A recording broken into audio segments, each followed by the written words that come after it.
Halo my friends, welcome back on Football Morning Show. Ini program yang kerasa belum lama, tapi sudah mendapat perhatian banyak pihak. Nggak cuman subscriber saya dari Hanif Tamrin atau teman gue Hanif Tamrin, dan juga pastinya di Clipper banyak di TikTok maupun juga Instagram. Luar biasa sekali antusiasmenya. Jadi waktu gue diminta sama Hanif, yang by the way turut sedih buat Hanif, yang karena kemarin dia begitu lagi excitednya dari Inggris, Subaton, dan memang lagi gencar-gencarnya menaikkan YouTube channelnya, tapi tiba-tiba dia terkena apes, musibah, yaitu Bell's palsy. Gue juga ingat waktu itu dia pernah juga terkena Bell's palsy, dan sekarang kambuh lagi. Gue nggak tahu, belum nanya secara detail apakah karena mungkin dia kecapean, kena angin langsung, karena setahu gue Bell's palsy itu juga kalau lo pulang tengah malam nggak naik motor gitu, nggak pakai helm, bisa juga seperti itu karena saraf-sarafnya nggak kuat karena angin kenceng, angin dingin. Terus juga bini gue juga pernah dulu habis lahiran anak pertama, karena darahnya keluar banyak, terus juga katanya terlalu deras baliknya atau gimana, akhirnya juga terkena Bell's palsy. Itu pengobatannya sekitar 2-3 minggu, dan itu pakai terapi infrared, dipanasin kayak gitulah.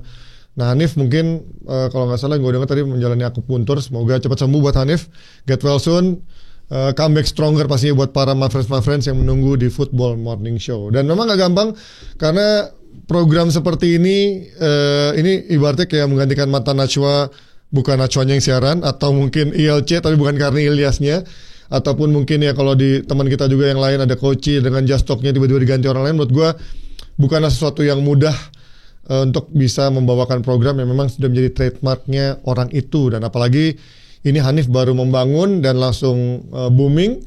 Ya gue harap gue tidak mengecewakan kalian untuk selama mungkin 1-2 minggu ke depan untuk menggantikan Hanif. Gue sempat bilang yakin Nif, karena ini program kan elu banget. Gue gak yakin untuk bisa membawakan ini dengan ekspektasi yang sama gitu kan. Tapi namanya juga kita membantu teman. Hanif yang dalam keadaan sakit pun tetap pengen YouTube-nya tetap jalan, tetap running, dan tetap memberikan informasi-informasi untuk para my friends tercinta. Jadi here we go, kita mulai bersama gue Panji Suryono. Kita masih nyapa-nyapa dulu buat para my friends yang ada di sana. Ini lucu ya, karena my friends ini sebenarnya dulu digunakan oleh Koci untuk underestimate gua atau Hanif ataupun Pange kalau lagi ngebully-bully tim-timnya yang lagi dibully gitu kan. Hey my friend. Tapi justru Hanif bisa mempopulerkannya menjadi sebutan untuk para followersnya atau subscribersnya, dan sangat hangat sekali rasanya karena gue sempat baca-bacain juga komen-komennya. Benar-benar ada interaksi yang sangat hangat dengan Hanif dan juga dengan para subscribersnya ataupun juga para followersnya. Ini gue ingin shout out atau ingin menyapa dan juga ingin memberikan semangat, motivasi untuk para penjaga pos pendakian gunung. Wow, ini pekerjaan yang sangat luar biasa, sangat menantang, dan pastinya juga berisiko tinggi. Semoga kalian tetap safe di sana untuk para penjaga pos pendakian gunung, dan pastinya sehat selalu. Kemudian juga ini kepada staf KUA. Wah, ini KUA ini belakangan lagi agak rame juga, karena kan pasca COVID orang udah mulai ada tren nikah di KUA aja gitu kan. Kalau gue tahu nikah di KUA ternyata segampang itu, gue nikah KUA aja nggak perlu pakai party gede-gedean. Aduh boncos, mendingan dipakai buat KPR, mendingan dipakai buat honeymoon, dipakai buat sekolah anak. KUA nyata penting. Jadi para buat staff KUA semangat terus, dan jangan dibocorkan kalau ada yang mau cerai-ceraian gitu ya. Itu KUA apa bukan ya, gue nggak tahu deh. Tapi yang pasti buat staff KUA, gue respect buat para staff KUA yang selalu semangat memberikan wejangan juga pasti buat orang yang mau menikah. Mungkin kalian my friends ada yang mau menikah, bisa di KUA aja ya, pasti di KUA lah. Oke, gue juga mau menyapa untuk staff maintenance tower telekomunikasi. Ini juga gila, pekerjaan yang sangat beresiko tinggi, pekerjaan yang sangat butuh pengalaman dan experience khusus, dan pastinya ya ini juga penting untuk menjaga telekomunikasi supaya kita tetap bisa menggunakan handphone, menggunakan gadget kita. Karena kalau bukan mereka, siapa lagi gitu kan. Jadi memang makin kesini gue makin percaya semua orang itu punya job desk-nya masing-masing. Nggak bisa orang bilang gue pengen semuanya bisnismen. Lah kalau lo semuanya bisnismen, siapa yang menjaga kebersihan di jalan misalkan? Siapa yang menjaga itu tadi maintenance tower telekomunikasi? Siapa yang menjaga pos pendakian gunung? Jadi semua pekerjaan itu penting guys. Jadi jangan pernah underestimate kerjaan lo. Jangan pernah menganggap rendah diri lo dengan kerjaan lo ataupun hanya diukur dari penghasilannya, karena semua pekerjaan itu ada manfaatnya, ada maknanya dan juga mulia lah. Oke, itu dia buat my friends, dan juga gue mengingatkan untuk support terus milestone-nya channel YouTube-nya Hanif Tamrin atau juga dengan Football Morning Show-nya ini menuju 200.000 subscribers ya, walaupun sekarang masih 117.000, tapi kalau kita lihat ke belakang kemarin sangat cepat dan bukan tidak mungkin dalam beberapa bulan atau mungkin 2 bulan 3 bulan ya bisa nembus 200.000 karena milestone-nya akan lanjut Subathon season 2 yaitu menyamperin Lord Nicholas Jackson. Wih, sekarang di Bayern Munchen jadi agak jago dia. Memang lumayan jago sih, cuman mungkin di Chelsea pressure-nya juga sangat besar.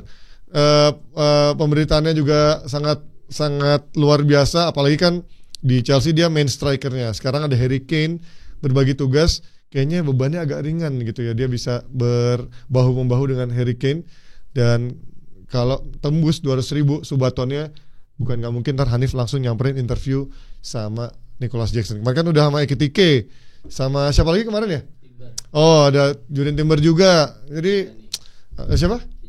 Oh iya, ada Tijani Reinders juga. Beuh, keren banget. Jadi nanti bukan mungkin ada Lord Nicholas Jackson sama nanti katanya bakal apa tuh kalau Jose Mourinho tuh berapa?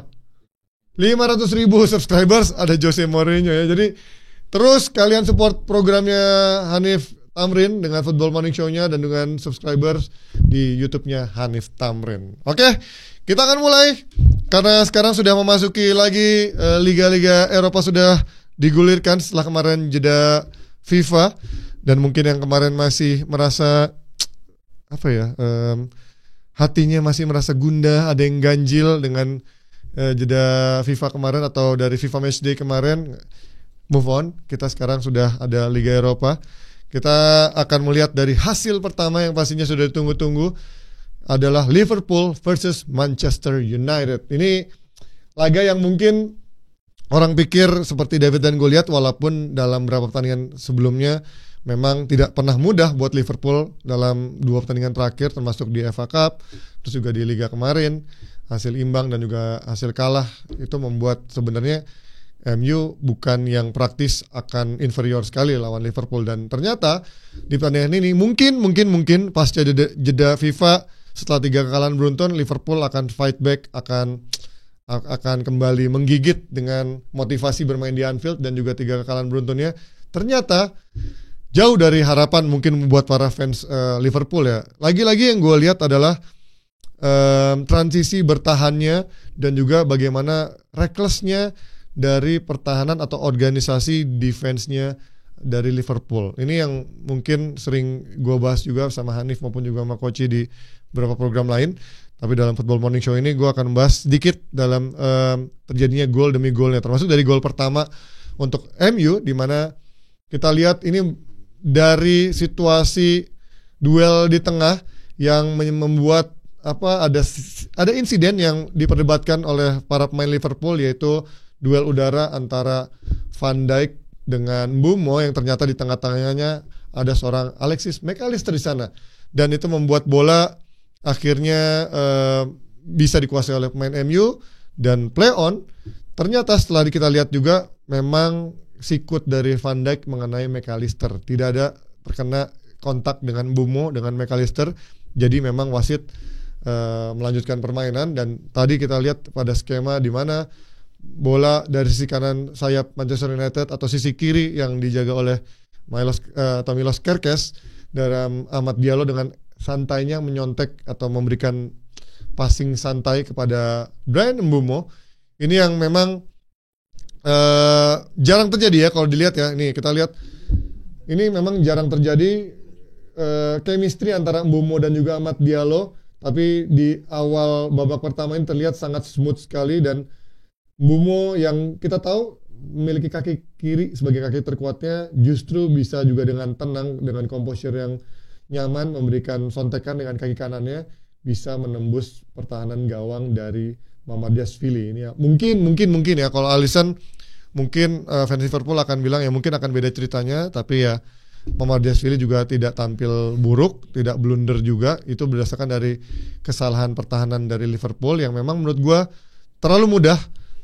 Bagaimana Van Dijk dan juga Konate bisa ditembus oleh seorang Mbeumo yang memang sangat cerdik juga, berada di tengah-tengah, melepaskan diri dari kawalan dan juga lolos dari jebakan offside dan dengan cepat menjadi gol pertama buat MU. Ini sebuah gol yang mungkin buat para fans MU agak sedikit, beneran gol gak sih? Mungkin juga banyak fans MU yang mungkin akan bilang, kayaknya akan dicek VAR nih, kayaknya nggak jadi gol nih. Tapi ternyata dicek VAR benar-benar sudah terbukti Van Dijk yang mengenai kepala dari seorang Alexis McAllister dan akhirnya gol pun disahkan. Ini yang jarang terjadi untuk MU saat menghadapi Liverpool. Kemudian pasca gol ini sebenarnya Liverpool mencoba membangun serangannya lebih agresif lagi. Bahkan kalau kita lihat sebenarnya ada beberapa chances dari Liverpool, termasuk dari Gakpo. Kalau kalian ingat bagaimana Lamens juga bermain cukup bagus mengamankan bolanya, dan juga sempat ada faktor luck juga di mana tendangan dari Gakpo terkena dari tiang dan juga melewati atas dari gawang Lamens yang memang agak membuat permainan dari organisasi dari MU sedikit kocar-kacir juga sempat. Tapi yang bisa menjadi take on dari MU hari ini adalah bagaimana solidnya pertahanan MU, even mereka dibombardir, mereka tetap disiplin, menjaga kerapatan ruangnya, menjaga recovery-nya ketika mereka ada satu yang salah, cepat saling menutup dari space yang ditinggalkan teman-temannya. Memang lagi-lagi PR-nya adalah bagaimana ketika di sisi tengahnya, ketika transisi di counter oleh Liverpool masih sering terjadi bypass dari tengah ke belakang. Nah ini yang lagi-lagi kita lihat dalam golnya pertama dari Liverpool ini, sebenarnya sebelum gol tercipta tuh ada beberapa scene yang memang beberapa pemain MU sering ada miss-nya dalam mengamankan bola juga hilang. Tapi ini dengan nyamannya ketika Chiesa masuk memberikan bola silang vertikal kepada ke arah gawang dari MU, dan Gakpo lolos dari jebakan offside yang memang De Ligt sepertinya cukup meleng. Tapi kalau kalian melihat secara keseluruhan dalam skema golnya Gakpo ini, sebenarnya ini bukanlah murni dari kesalahan pemain-pemain belakang yang memang ada di depan gawang. Murni dalam scene sebelumnya di mana pemain MU tidak bisa melepaskan dari tekanan, tidak bisa membuang bola di saat mereka melakukan kesalahan individual, termasuk dari Dorgu. Ini yang memang cukup fatal. Pergantian pemain yang dilakukan oleh Amorim justru tidak begitu smooth dibandingkan pergantian yang dilakukan oleh Arne Slot yang memberikan impact cukup kerasa dibandingkan waktu Amorim memasukkan Dorgu dan juga Ugarte di menit 59 dan juga waktu Sesko masuk. Kemudian kalau kita lihat lagi di gol ketiga, ini yang menjadi mungkin take ons positif yang bisa diambil oleh fans MU, oleh Amorim, oleh pemain MU, di mana ketika mereka kebobolan mereka bisa kembali bereaksi dan juga mencetak gol. Ini yang paling penting, efektif mencetak gol. Dalam skema pasca set piece di mana habis corner kick, Bruno memberikan crossing kepada Maguire yang memang meloncat sangat tinggi, paling tinggi bahkan di sana, di depannya berhadapan dengan Konate. Even Maguire lost pun masih ada De Ligt di belakangnya juga siap menyambar. Tapi lagi-lagi yang menjadi problem MU adalah bagaimana mereka bisa efektif mengeksekusi di saat-saat krusial. Dan kemarin on point, mereka keluar dari lubang jarum, mereka memenangkan 3 poin dari Anfield. It's a best place to win, atau tempat terbaik untuk meraih kemenangan. Dan ini juga untuk menjawab keraguan dari banyak pihak, di mana kemarin menang lawan Sunderland dan sekarang menang lawan Liverpool. Inilah konsistensi yang dicari oleh Amorim, oleh pemain MU, dan juga pastinya yang ditunggu-tunggu oleh publik MU sendiri. Dan kalau kita melihat juga dari dalam laga ini artinya kita melihat satu yang berbeda adalah bagaimana disiplinnya defensif MU. Ini yang jarang terlihat. Terlepas dari mungkin pemain tengah MU sering sekali ditembus ya oleh barisan penyerangan dari Liverpool, tapi back mereka cukup rapat. Ini yang cukup jarang terjadi karena kalau kita lihat dalam beberapa pertandingan sebelumnya ketika MU berantakan atau kalah, kita sering melihat rotasi yang dilakukan oleh pemain belakang MU oleh Amorim gitu. Misalkan De Ligt diganti oleh Yoro atau ada Heaven masuk di sana, Luke Shaw diganti. Jadi jarang sekali mereka bermain benar-benar 90 menit full bareng-bareng. Walaupun memang di akhir laga pun kita lihat Yoro pun juga sempat masuk di sana kan menggantikan Luke Shaw. Tapi itu sudah menit 85 atau sudah 5 menit sebelum injury time. Ini yang sangat ditunggu-tunggu pastinya buat MU. Kita lihat apakah konsistensi ini bisa berjalan positif. Walaupun sebenarnya PR juga masih banyak. Ketika kita lihat di babak kedua praktis sejak menit 50-an sampai menit 85 pasca gol kemenangan dari Maguire, kita bisa melihat Bruno sangat struggling di sana sebagai pemain nomor 8. Atributnya seperti tidak terlihat di luar asisnya terakhir untuk Maguire, tapi memang dia struggling untuk menjaga kedalaman dalam defense MU, menjadi orang pelapis bersama Casemiro maupun Ugarte menjadi pelapis pertahanan, dan seringkali ketika transisi menyerang pun tenaganya seperti sudah habis, konsentrasinya pun juga buyar. Sering sekali bola hilang dari dia dan juga akhirnya diserang balik oleh Liverpool. Dan mungkin take on juga yang mungkin bisa diambil adalah Amorim berani menggantikan Bruno tidak 90 menit, dan mungkin di next game-nya ketika Bruno tidak tampil bagus bisa lebih early lagi untuk bisa digantikan Bruno. Tapi memang dilematisnya sekali lagi buat Amorim adalah memang Bruno punya capability atau punya pemain yang paling kreatif untuk memberikan magis-magis seperti ya asisnya kepada Maguire tadi. Tapi di luar asisnya memang sudah berantakan banget, sudah banyak salahnya. Tapi ini masih ada satu kontribusi besar yang dilakukan oleh Bruno yang memang kadang-kadang mungkin sulit oleh Amorim untuk bisa menggesernya. Walaupun memang dia harus memikirkan plan B-nya ketika Bruno tidak berjalan. Nah, kalau kita lihat dari statistik ya, ini cukup menarik karena otomatis ya pasca Liverpool ketinggalan ataupun juga sudah seri pun Liverpool praktis sudah memegang bola cukup lebih menguasai bola lebih banyak, terus juga peluangnya juga lebih banyak. Kita mungkin bisa hitung dari seorang Gakpo aja mungkin ada 4 sampai 5 peluang, yang mungkin yang benar-benar berbahayanya adalah 3, termasuk yang sundulan yang kepalanya mencong gitu ya, arah bolanya mencong. Ini sesuatu yang biasanya kita lihat dari striker-striker MU atau dari para pemain MU yang selalu biasanya bisa menolong Liverpool lolos dari lubang jarum, terlepas mungkin musim ini pertahanannya agak sedikit reckless atau mungkin menjadi salah satu titik lemah mereka. Mereka selalu punya pemain-pemain atau punya lini serang yang bisa menyelamatkan mereka, menang di menit-menit akhir, terhindar dari kekalahan di menit akhir. Tapi justru kali ini mereka tidak mampu keluar dari momen-momen krusial lewat peluang-peluang yang hadir sebenarnya, tapi justru tidak berbuah menjadi gol, tidak on point, tidak efektif. Ini yang jarang banget terlihat dalam musim ini ketika mereka sebenarnya bisa diekspos sisi pertahanannya, tapi sisi serangannya justru bisa menolong mereka. Dan lagi-lagi PR untuk Slot adalah lini belakangnya memang masih harus lebih di organisasi permainan diperbaiki lagi, termasuk Kerkes, termasuk Konate, termasuk Conor Bradley, dan juga gelandang yang melapisinya. Nah, kalau kita lihat dari wawancara dari Arne Slot pasca pertandingan, ya dia bilang tentu saja ada kekhawatiran jika kalah 4 kali berturut-turut.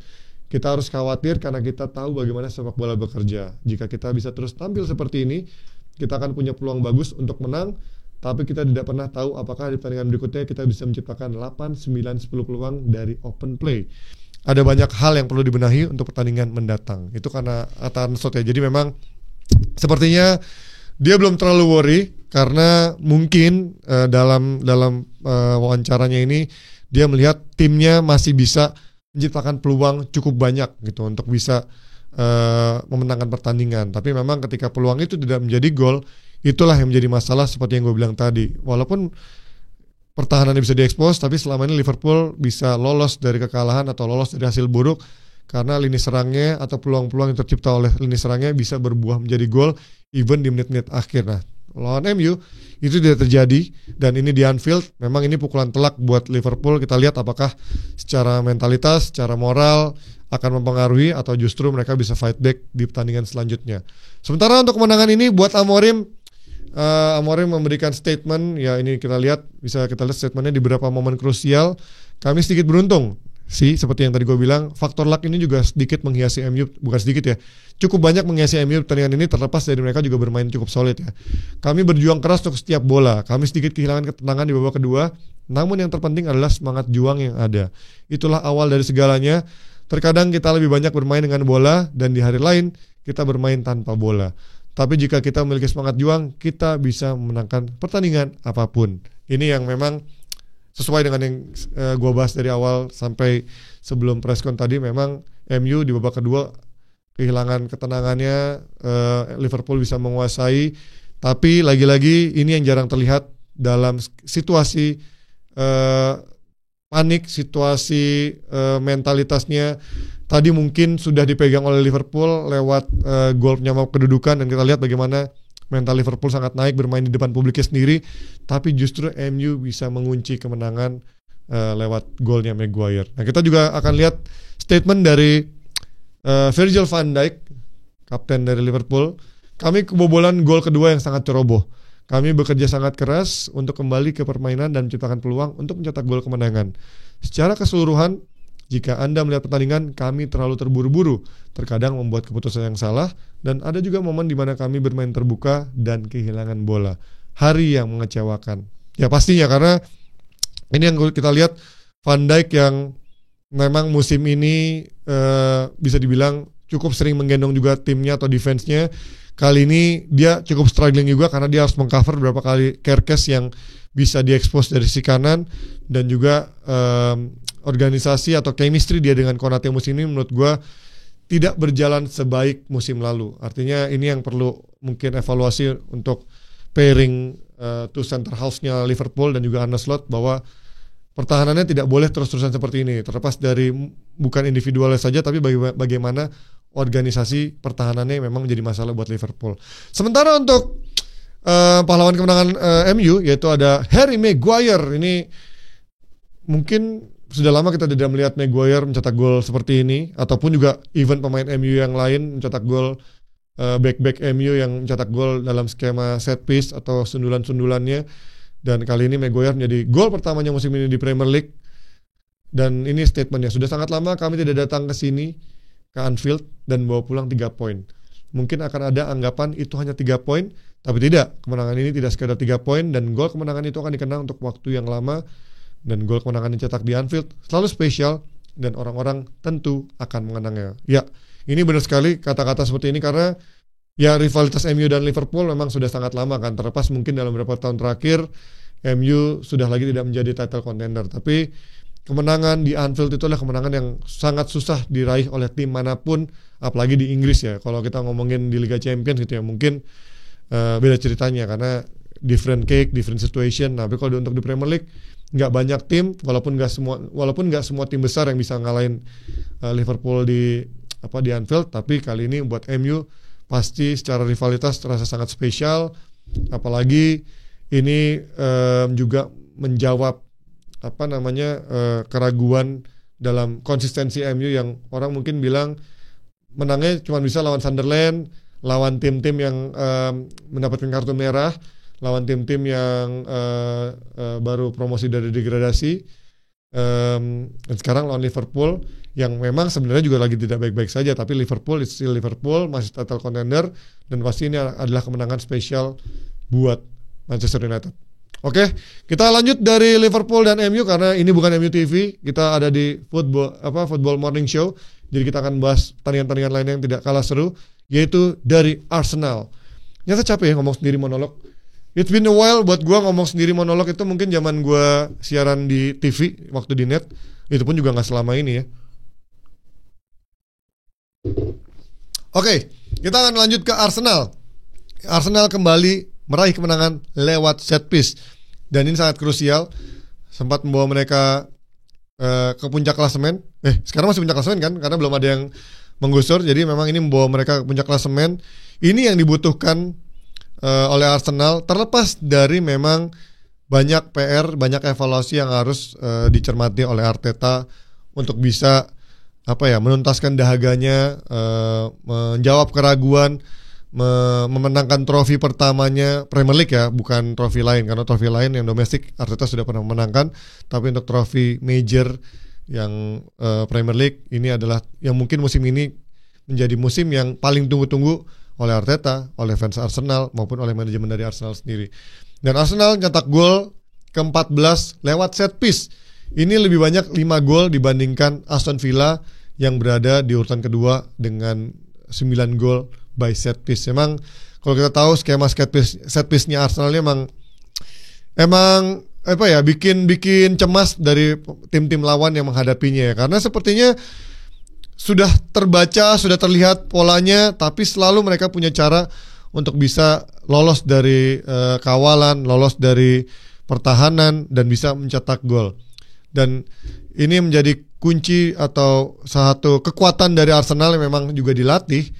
Ya sebenarnya nggak salah juga atau tidak diharamkan juga, tapi memang ini harus diimbangi dengan gol-gol dari open play, gol-gol dari build up, dan juga dari penyerang-penyerangnya yang memang saat ini masih menjadi under the radar, yaitu nanti kita akan bahas juga lebih banyak. Tapi kita juga akan baca statement dari Arteta di mana dia bilang, kami menghasilkan banyak set piece melawan tim yang bermain low block. Saat kami mendapatkan kesempatan, kami harus memanfaatkannya.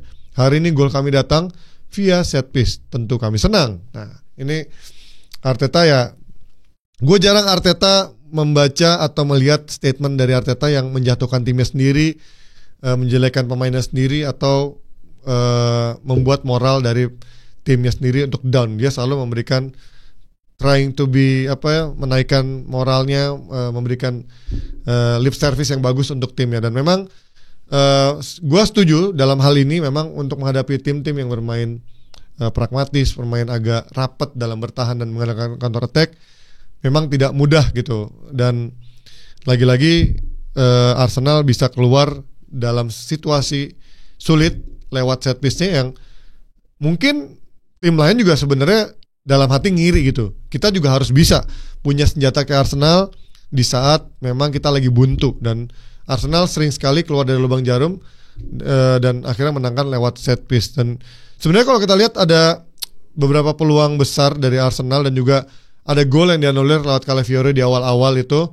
yang sebenarnya secara permainan Arsenal sudah cukup bagus, tapi memang kerjasama organisasi permainan dalam sepertiga akhir lapangan seperti belum terlalu padu, terutama dalam diri seorang striker nomor 9-nya atau real strikernya, yaitu Victor Gyökeres. Jadi no more hiding for Victor Gyökeres.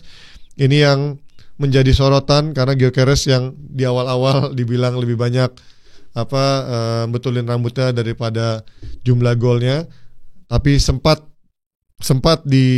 iringi dengan gol-golnya. Dan juga bukan cuma gol, karena memang striker modern zaman sekarang tidak dituntut hanya mencetak gol, tapi juga menciptakan ruang, menjadi wall pass, terus juga menjadi menjadi target man juga atau menjadi pemantul.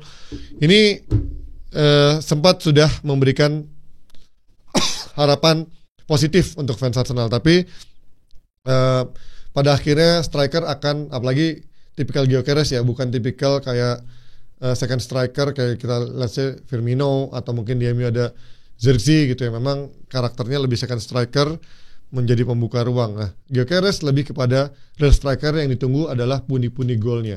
So far kita lihat dia baru bisa mencetak 3 gol ya.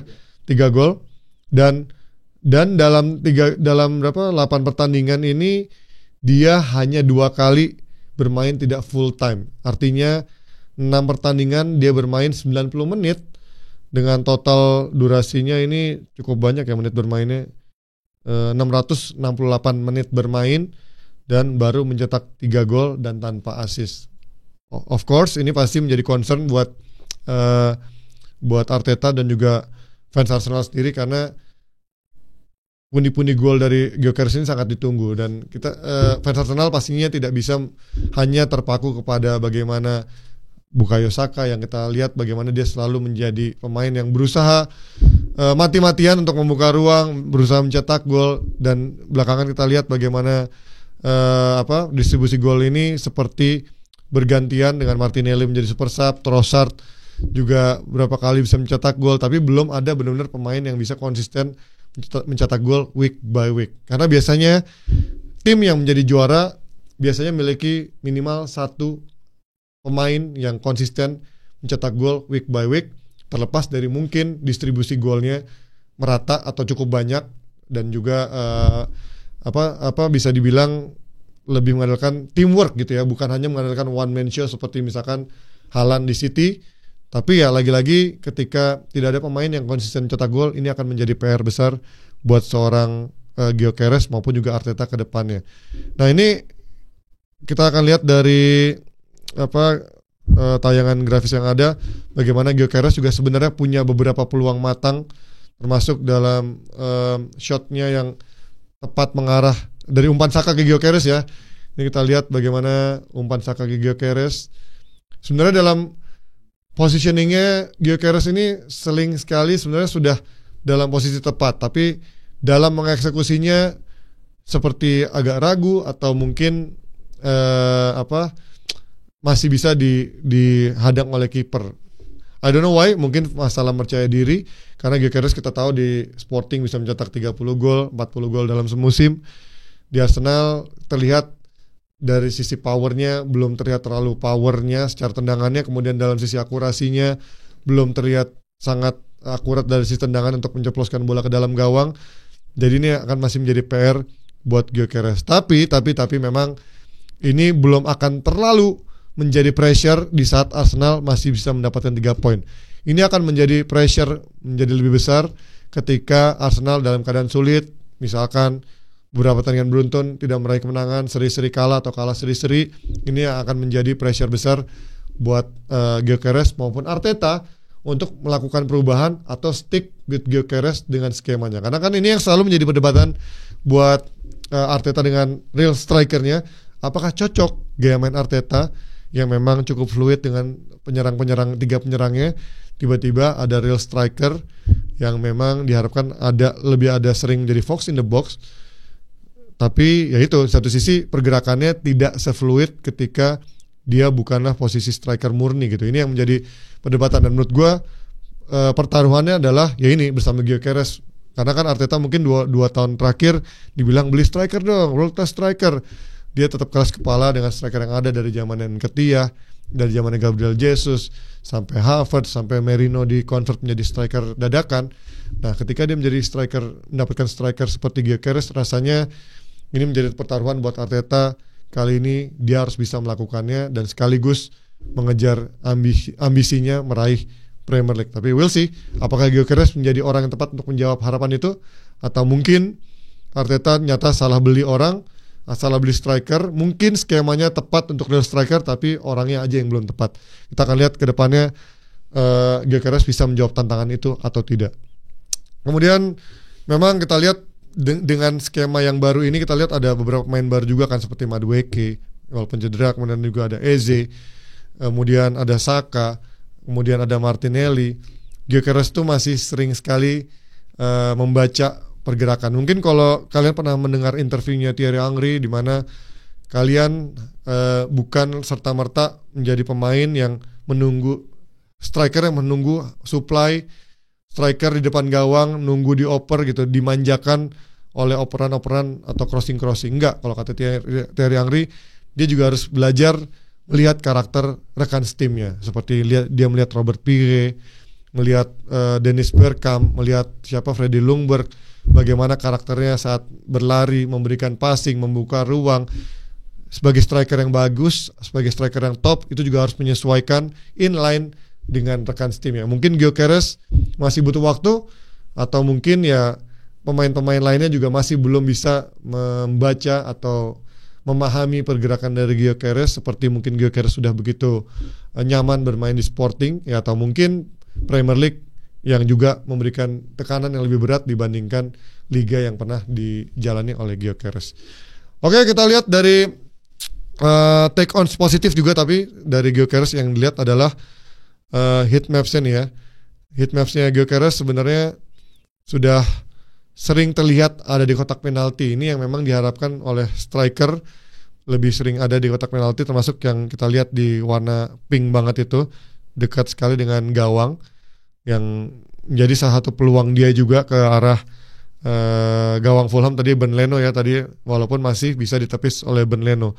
Jadi sebenarnya walaupun sedikit, tapi ada beberapa positioning sebenarnya sudah tepat, insting strikernya sudah tepat dilakukan oleh Gyökeres, tapi lagi-lagi composure-nya, ketenangannya, kepercayaan dirinya dalam mencetak gol. Kemudian juga dalam touch-nya, memang kalau dari si touch-nya ini ya mungkin bisa dilihat dalam involvement of the game-nya, Gyökeres masih belum terlalu terlihat nyaman atau belum terlalu terlihat bisa dominan sebagai striker.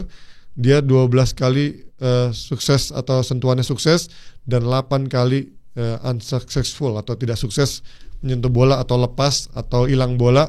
Artinya masih banyak PR dari Gyökeres yang masih bisa diperbaiki, dan memang Arteta pun juga sepertinya masih trying hard to protect him ya, karena mungkin di tengah Gapsus yang juga cedera, Havertz juga mungkin belum fit. Benar-benar real striker ini harus disayang banget ya. Dia bilang Eze terbiasa menyerang ruang terbuka dan nyaman melakukannya. Hari ini ia menempatkan Gyökeres di ruang terbuka dalam 1 dan 2 kesempatan. Saya senang dengannya, kami terus semakin baik. Jadi memang masih ada hal positif yang Arteta ingin tunjukkan kepada Gyökeres, dan mungkin juga dengan adanya pemain baru seperti Eze, butuh waktu, butuh ngejel lebih connect lagi antar sama pemain, dan chemistry dia dapat ya. Kita lihat ke depannya apakah Gyökeres bisa menjadi pemain yang diharapkan untuk menjadi sumber gol buat Arsenal, atau Arsenal akan tetap menjadi Arsenal yang pundi-pundi golnya harus selalu tersebar, distribusinya merata oleh pemain-pemain sayapnya, pemain tengahnya, bahkan backnya yang juga cukup aktif cetak gol lewat skema-skema set piece, termasuk Gabriel yang juga cukup produktif ya. Oke, itu dia dari Arsenal yang menang dan sekarang nyaman ada di puncak klasemen. Kita pindah dari Nottingham Forest yang kemarin baru saja menelan kekalahan dari Chelsea, dan langsung instan 19 menit pasca selesai pertandingan sudah diumumkan Ange Postecoglou dipecat. Ini menarik ya, judulnya contoh hal yang tak rusak tak perlu diperbaiki. Ini mungkin mengacu kepada bagaimana Nuno Espirito Santo yang sebenarnya sudah berjasa besar membangun Forest, yang mungkin tidak ada orang yang menyangka Forest akan ada di sana musim lalu, bahkan sempat ada di papan atas, berada di persaingan 4 besar, dan akhirnya tergelincir sedikit jatuh ke 7 besar, di mana dia masih bisa menembus Europa League. Itu sebuah hal positif, sebuah hal yang mungkin tidak disangka-sangka dalam waktu singkat Forest bisa menjadi kekuatan baru yang bisa sering menjegal tim-tim besar ya, dan cukup konsisten ada di papan atas tengah gitu untuk bisa mengakhiri musim lalu. Tapi dia digantikan oleh di awal musim oleh Ange Postecoglou, dengan kemarin pun juga kita lihat di akhir musim memang sempat ada keributan. Kita lihat bagaimana pemilik dari Forest yang memang juga cukup nyentrik, cukup tidak sabar, yang akhirnya mungkin menimbulkan konflik-konflik dengan Nuno Espirito Santo. Dan akhirnya bersama Ange pun tidak berlangsung lama, hanya 39 hari, sebulan lewat 9 hari. Dan memang kalau kita lihat juga karakter permainan dari Nuno dengan Ange itu kita bisa lihat sangat berbeda ya. Bagaimana Nuno yang sejak dari Wolves ke Forest bermain sangat pragmatis, membangun kekuatan dari belakang. Mereka punya permainan fisikal yang cukup bagus di belakang dan tengah. Kemudian bertransisi dengan counter attack lewat sayap. Kita dulu ingat di musim lalu masih ada Elanga di sana. Kemudian dengan ada Morgan Gibbs White lewat sisi tengah, dan juga bisa dari samping juga dengan Chris Wood-nya. Di bawah Postecoglou ini skemanya berbanding jauh terbalik. Kita tahu Postecoglou bermain lebih high defensive, bermain lebih berani, mengambil resiko, dan hasilnya kita bisa lihat dalam beberapa pertandingan, 6 pertandingan ya kalau nggak salah, 6 pertandingan dia tidak sekalipun meraih kemenangan dan juga meraih kekalahan.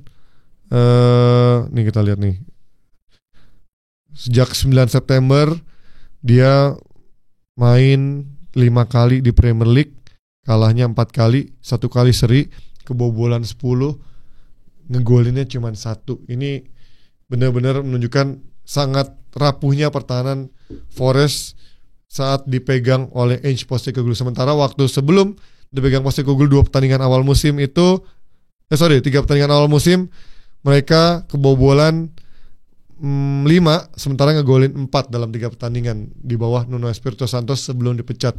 Ini artinya tidak selalu sepak bola menyerang cocok untuk sebuah tim, apalagi tim yang sudah dibangun cukup bagus, tim dengan yang sudah dibangun dengan cukup solid, dengan karakter defense yang kuat, dengan pragmatisnya, dengan counternya, tiba-tiba dalam instan ingin dicoba bermain dengan sepak bola lebih menyerang dan tidak ada pramusim, tidak ada uji coba di sana. Ange punya tugas yang sangat berat dan sangat menantang. Gua nggak tahu kenapa Ange akhirnya dipilih oleh milik dari Forest, ataupun juga ada faktor Edu di sana yang memang menseleksi dia. Tapi memang kalau kita melihat dari track record Ange musim lalu pun juga sebenarnya hanya tinggal menunggu waktu sebelum dia dipecat oleh Spurs, walaupun dia memenangkan trofi Europa League mengalahkan MU di final. Tapi kita lihat dia maju ke final sebagai peringkat ke-17, peringkat yang sangat tidak bagus. Jadi artinya secara konsistensi dalam long run-nya Spurs musim lalu saat dipegang Ange itu sangat buruk. Terlepas dari permasalahan cedera, rotasi dan lain-lain yang membuat Ange tidak bisa maksimal. Tapi lagi-lagi Forest ya memang melakukan blunder besar dengan mengganti Nuno dengan Ange yang secara karakternya pun juga sangat berbeda. Karena kita lihat juga ini kita lihat menarik statistiknya di mana Forest pasca dipegang Ange punya passing kedua terbanyak ya setelah Liverpool, 1.600 passing. Bayangkan 1.600 passing, kedua terbanyak setelah Liverpool atau bahkan di atas Chelsea dan Arsenal. Artinya dengan kualitas Forest, dengan tim yang baru dibangun, sepertinya Ange sangat naif, ingin langsung menanamkan filosofinya bermain terbuka, bermain lebih menyerang, dan akhirnya membuat Forest sangat mudah diekspos oleh tim-tim lawan. Dan ini dia statement dari websitenya atau dari Forest secara resmi. Nottingham Forest Football Club dapat mengonfirmasi bahwa setelah serangkaian hasil dan penampilan yang mengecewakan, Ange Postecoglou telah diberhentikan dari jabatannya sebagai pelatih kepala dengan segera. Klub tidak akan memberikan komentar lebih lanjut saat ini. Jadi ingat guys, 19 menit pasca pertandingan lawan Chelsea, Ange sudah diumumkan dipecat oleh Forest, sudah diumumkan. Bahkan kalau dihitung dari durasi pasca pertandingan, hanya beberapa saat setelah pertandingan selesai, Ange masuk ke ruang ganti berbicara dengan pemain. Tidak lama dia keluar dari ruang ganti dan langsung meninggalkan stadion dengan mobilnya, dengan membawa tas dan langsung cabut. Walaupun kemarin gue juga sempat baca ada beberapa kisah menarik di mana dia tetap memberikan sambutan yang hangat kepada fans Forest. Karena kalau kalian lihat di Instagramnya, di lini media sosial gitu, kita lihat bagaimana ada beberapa fans cilik di sana yang menunggu di luar stadion, tetap disapa, tetap disambut, tetap diberikan kesempatan berfoto bareng dan juga bertegur sapa dengan Ange. Walaupun caranya mungkin tidak elegan, tapi cara pemecatannya tidak elegan, tapi Ange tetap berusaha memberikan cara yang elegan saat menghadapi fans Forest. Walaupun sangat instan karirnya dia ya. Nah ini statement dari pemain andalan dari Forest, di mana ada Morgan Gibbs-White. Kami semakin membaik sebagai sebuah tim, namun kami selalu kurang beruntung di depan gawang dan selalu kebobolan gol-gol konyol. Ini artinya mungkin juga buat pemain Forest mungkin juga perubahan ini mungkin terlalu cepat gitu. Di saat mereka sedang mencoba mengimplementasikan apa yang dimau oleh Ange, terlepas memang hasil buruk yang menyertai, karena memang perubahan dari gaya mainnya Santo dan juga Ange itu terasa sangat ekstrim ya perubahannya. Otomatis butuh waktu dan ini tidak cukup waktu untuk uji coba. Ya mau nggak mau ya hasil itu yang mengikuti hasil buruk Forest selama ini gitu. Tapi ya mungkin pemain di saat lagi mencoba beradaptasi, tiba-tiba pelatih dipecat lagi, ini akan PR untuk para pemain, siapa pelatih yang akan ditunjuk, karena kandidatnya ada Sean Dyche. Ya mungkin Sean Dyche menurut gue secara gaya permainan ya mungkin akan lebih kompatibel dengan gayanya Santo, karena lebih klasik, lebih pragmatis, lebih menguatkan dalam sisi defense-nya. Tapi bedanya mungkin Sean Dyche lebih banyak melakukan long ball yang direct dari belakang ke depan, yang agak bisa dibilang mungkin kayak kick and rush style. Kemudian juga physical sekali dengan duel-duelnya, dengan permainan kerasnya. Dan juga ada Roberto Mancini yang bukan juga tidak pernah punya pengalaman bermain di melatih tim Premier League, karena juga pernah merasakan juara bersama Manchester City. Tapi dalam beberapa tahun terakhir memang secara karir tidak sedang baik-baik saja, termasuk saat melatih Arab. Dia kalah sama Indonesia ya, apa seri dari Indonesia, artinya dia pun juga dipecat di Arab.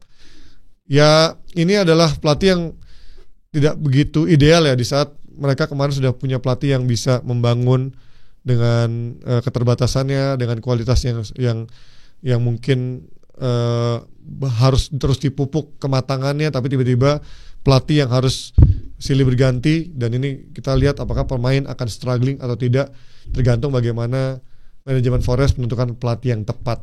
Nah ini juga menentukan pelatih yang tepat ini seperti dejavu buat kita sepak bola Indonesia, di mana ya tadi kita juga ingat, mungkin ada quotes di judul tadi, tidak rusak tapi diganti gitu kan, seperti Nuno Santo yang sudah memberikan hasil yang cukup bagus tapi tengah jalan diganti.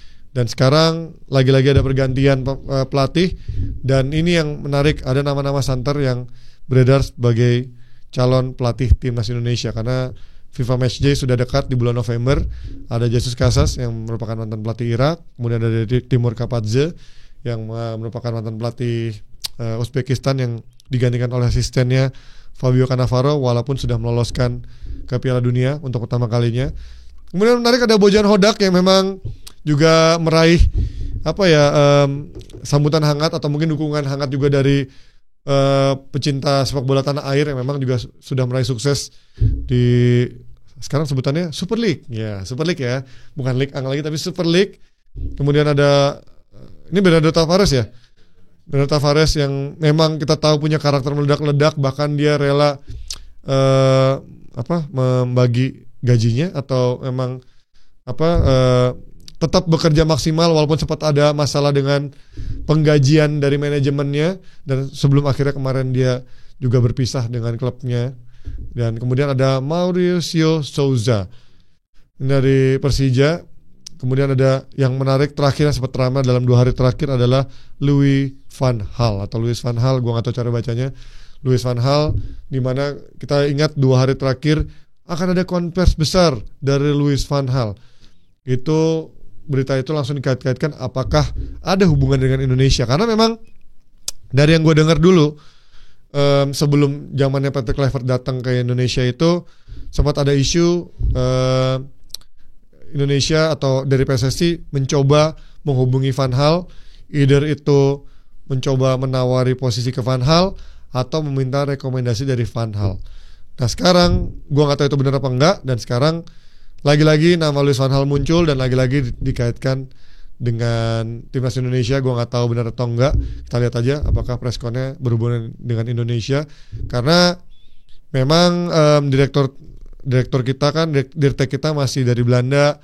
Kemudian masih ada Simon Tahamata juga di sana yang memang masih ke Belanda-Belandaan. Jadi ya rasanya memang masih relate kalau memang ujung-ujungnya masih berbau Belanda. Tapi ya bukan tidak mungkin pelatih dari negara lain bisa juga diincar, karena tidak selamanya direktur teknik dari negara ini menunjuk pelatih dari negara yang sama. Kita lihat apakah timnas Indonesia bisa milih pelatih yang tepat untuk membangun kembali, untuk mematangkan kembali skuad yang sudah bagus seperti ini, untuk meraih yang simpel-simpel dulu, karena ke depan ada Piala Asia, kemudian ada ada SEA Games sampai U23, kemudian ada Piala Asia yang kita sudah lolos langsung.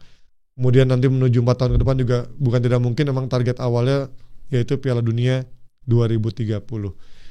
Intermezzo tadi dari timnas Indonesia, kita balik lagi dari Forest yang kalah telak dan berimbas kepada pemecatan dari seorang Ange Postecoglou. kepada kemenangan Chelsea. Chelsea ini gue nonton bagaimana Chelsea bermain menghadapi Forest.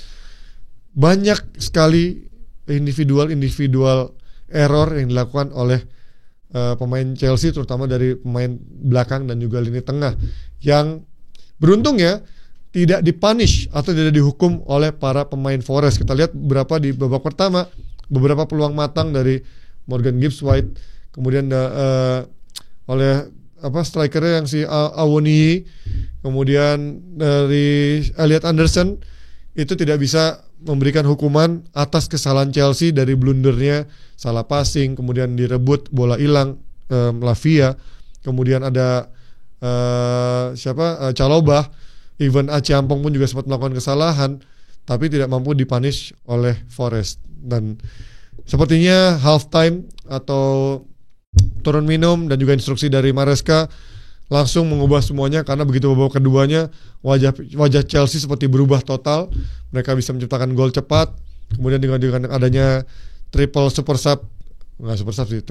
Maresca di halftime, yaitu Mark Guiu, Caicedo dan juga Gittens, ini langsung memberikan perbedaan, memberikan greget yang lebih di babak kedua, dan akhirnya menciptakan gol yang sebenarnya skemanya hampir mirip, yaitu kalau tidak dari skema pasca set piece, dari skema scrimmage yang membuat Chelsea bisa mencetak gol demi gol sampai akhirnya gol ketiga yang dicetak oleh Reece James itu juga dari skema set piece kepada scrimmage, kemelut, dan Reece James dengan santai menjeploskan bola ke gawang dari Forest. Ini yang lagi-lagi bisa dibilang ketika permainan sedang buntu dalam sisi open play, dari sisi variasi, tapi tim bisa memaksimalkan lewat set piece, lewat scrimmage, pada akhirnya ini yang menentukan gitu. Mereka bisa membawa pulang 3 poin atau tidak, dan Chelsea bisa menciptakan 3 gol lewat situasi yang mirip, lewat situasi set piece maupun scrimmage, dan akhirnya bisa membawa killing the game, bawa pulang 3 poin, dan juga menaikkan moral mereka yang memang di tengah tidak konsistennya dan juga banyak pemain cedera. Ini yang PR sekali untuk Chelsea, yaitu di mana banyak pemain cedera, terutama dari sisi lini belakang, termasuk juga lini depannya tidak adanya Cole Palmer. Dan takeaways atau takeaways dari kemenangan Chelsea ini adalah bagaimana Maresca, yang mungkin di beberapa pertandingan sebelumnya kita sering melihat dia sangat salah dalam mengambil keputusan pergantian pemain, telat dalam pergantian pemain, tapi kali ini justru pergantian pemainnya sangat tepat. Kemudian Achiampong, terlepas dia masih sangat muda dan juga masih melakukan beberapa kali individual error, tapi dalam sisi lainnya dia bisa memberikan kontribusi dalam sisi bola-bola atas, dalam kemelut, dalam cetak gol. Ternyata Achiampong bisa memberikan kontribusi terlepas dari krisis cedera di lini belakang Chelsea, bisa menggantikan sementara para pemain-pemain utamanya. Kemudian yang bisa dibilang takeaways lainnya yang tidak positif adalah lagi-lagi Chelsea mendapatkan kartu merah. Walaupun kartu merahnya bisa dibilang sudah di menit-menit akhir dan juga Chelsea sudah dalam keadaan unggul, tapi tetap saja ini adalah evaluasi yang harus di notes oleh seorang Maresca. Tidak bisa terus-terusan dia kehilangan pemain demi pemainnya dengan kartu merah, apalagi dia di tengah banyak krisis atau dilanda cedera pemain yang membuat skuadnya semakin kompak gitu. Jadi memang ini mungkin apakah faktor konsentrasi Chelsea yang menurun, akhirnya suka melakukan kesalahan-kesalahan pelanggaran membuahkan kartu kuning kedua. Sampai juga kita ingat waktu itu pernah ada juga yang straight red card yang dilakukan oleh Sanchez, sampai yang emang second yellow card ini yang tidak boleh dilakukan terus-menerus, karena dengan skuad Chelsea yang sekarang dilanda cedera pemain, dia harus benar-benar menghitung kedalaman skuadnya. Kemudian ini ada statement dari pelatih Palace. Itu ada pelatih Palace. Oh iya benar-benar. Ya, ini Mark Gehi sudah memberikan, menurut kami tidak akan menangani kontrak baru. Jadi ini tentang Gehi ya. Dari Chelsea tadi kita pindah ke Mark Gehi yang sudah konfirmasi tinggalkan Crystal Palace. Ini yang sejak musim panas kemarin sudah panas diberitakan mau ke Liverpool atau tidak, dan akhirnya batal karena Palace tidak memiliki penggantinya. Nah ini Mark Gehi sudah memberitahu kami bahwa ia tidak akan menandatangani kontrak baru, jadi akan pergi tahun depan. Klub ingin ia bertahan dan menawarkan kontrak baru, tapi ia menolak dan menjelaskan jika ia ingin mencoba sesuatu yang baru dan itu normal. Inilah statement dari Oliver Glasner, pelatih dari Crystal Palace yang memang sepertinya sangat berat sekali untuk kehilangan Gehi, karena memang Palace dia juga bergerak cepat untuk mencari penggantinya. Jadi otomatis Gehi baru akan dilepaskan bisa di Januari atau mungkin menunggu sampai kontraknya habis di musim panas tahun depan 2027. Oke, 2026 sorry. Kita lanjut dari tadi kita sudah membahas Chelsea dan juga Forest, termasuk dari sisi tadi intermezzo dari Gehi yang sudah memutuskan confirm akan meninggalkan Palace.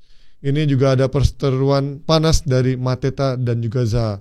By the way, kalau kalian kemarin nonton pertandingan Palace dan juga Bournemouth, ini salah satu pertandingan yang paling seru di pekan ini ya, terlepas dari ada juga Brighton Castle dan juga Liverpool dan juga MU, walaupun secara permainan sebenarnya nggak begitu gimana-gimana, tapi hasilnya dramatis. Tapi kalau ini secara permainan cukup seru, adu taktikal, adu fisikal, sampai adu mental juga sampai menit-menit terakhir.